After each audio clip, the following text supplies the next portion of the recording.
ਲੋ ਜੀ ਸਕੂਲਾਂ ਦੇ ਵਿੱਚ ਭਰਾਵੋ ਗਾਣਿਆਂ ਦਾ ਡਾਂਸ ਦਾ ਪ੍ਰੋਗਰਾਮ ਸ਼ੁਰੂ ਹੋ ਗਿਆ।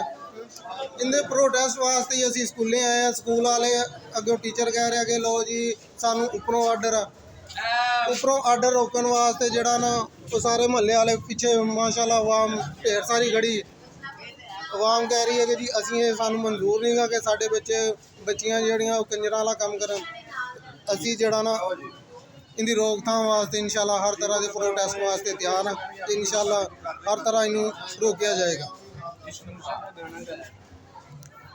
अस्सलाम वालेकुम जी, मैं भी इस प्रोटेस्ट का हिस्सा जनाब। असी गौरमेंट स्कूल 54 लड़कियां वाले स्कूल के इकट्ठे हैं जी। ये सारे महल्लेदार ने जनाब।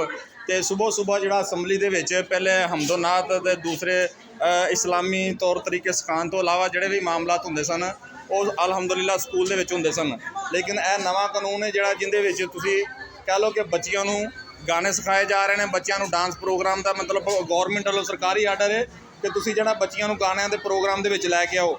ਅੱਜ ਸੁਬਾਹ ਅਸੈਂਬਲੀ ਦੇ ਵਿੱਚ ਬਾਆਵਾਜ਼ ਬੁਲੰਦ ਸਪੀਕਰ ਦੇ ਵਿੱਚ ਇਸ ਚੀਜ਼ ਦੇ ਬਾਰੇ ਅਸੀਂ ਘਰ ਬੈਠੇ ਸੁਣਿਆ ਕਿ ਲੜਕੀ ਇਸ਼ਕ ਮੁਰਸ਼ਦ ਦਾ ਗਾਣਾ ਗਾ ਰਹੀ ਸੀ ਤੇ ਸਾਰੀ ਅਸੈਂਬਲੀ ਦੇ ਵਿੱਚ ਇਸ ਚੀਜ਼ ਦੇ ਬਾਰੇ ਜਿਹੜਾ ਨਾ ਜੀ ਉਹ ਦਾਅਵਤ ਦਿੱਤੀ ਜਾ ਰਹੀ ਹੈ। ਲੜਕੀਆਂ ਨੂੰ ਬੱਚਿਆਂ ਦਾ ਨਿਜ਼ਾਮ ਖਰਾਬ ਕੀਤਾ ਜਾ ਰਿਹਾ, ਜਿਸ ਕਰਕੇ ਅਸੀਂ एहतजाजन ਇੱਥੇ ਸਾਰੇ ਦੋਸਤ ਇਕੱਠੇ ਹੋਏ ਹਾਂ।